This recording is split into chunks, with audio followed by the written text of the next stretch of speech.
చెయ్యాలి. గురుగారు మరి వైకుంఠ ఏకాదశి రోజున మనం ఆ స్వామి వారికి ఎలాంటి నైవేద్యాలను సమర్పించాలి? యదన్నం యస్య భుంక్తే తదన్నం తస్య దేవతాః. ఇది వచనం. నువ్వు ఏం తింటే అదే నైవేద్యం.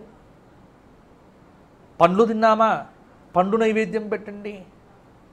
కొద్దిమంది తెలంగాణ ప్రాంతంలో ఉపవాసానికి ఈ సగ్గుబియ్యం వాడతారు బాగా.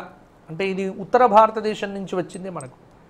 సగ్గుబియ్యాన్ని పోపు పెట్టకుండగా కిచిడి అని చేస్తారు.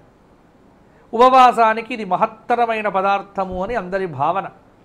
దానిలోనే కాస్త వేరుశనగ బాగా దంచి వాటిని వేస్తారు, మంచిగా కాజు బాదం అన్నీ, ఇంకా ఎంత ఉంటే అంతే. అదే నైవేద్యం పెట్టండి. అది కొద్దిమంది తింటారు. కొద్దిమంది ఉపహారం అనేటువంటి పేరుతో చపాతీలు చేసుకొని తింటారు. కాబట్టి ఎవరు ఏది తింటే అది నైవేద్యంగా పెట్టడం అలవాటు. వైష్ణవ దేవాలయాల్లో చూడండి, భగవంతుడికి ఉపవాసం ఏమిటి? ఉపవాసం మనకు, ఆయనకు కాదు. ఇది గుర్తుపెట్టుకోవాలి. కొద్దిమంది ఏకాదశి నాడు ఏది పెట్టరు, ఎందుకంటే మేము ఉపవాసం ఉన్నామని. భగవంతుడు ఏమనుకోడు. కానీ ఉపవాసం అనేది ఆయనకా, ఉపవాసం మనకా? మనకు ఉపవాసం, ఆయనకు నైవేద్యం పెట్టాలి. కాబట్టి చక్కగా పటిక బెల్లం, గోక్షీరము, బెల్లము, అలాగే చెరకు ముక్కలు, మిశ్రి, కాజు, పిస్తా, బాదాం లాంటివి, ఎండు ద్రాక్షలు, వీటన్నింటినీ ఏకాదశి రోజున నివేదనగా పెట్టవచ్చు.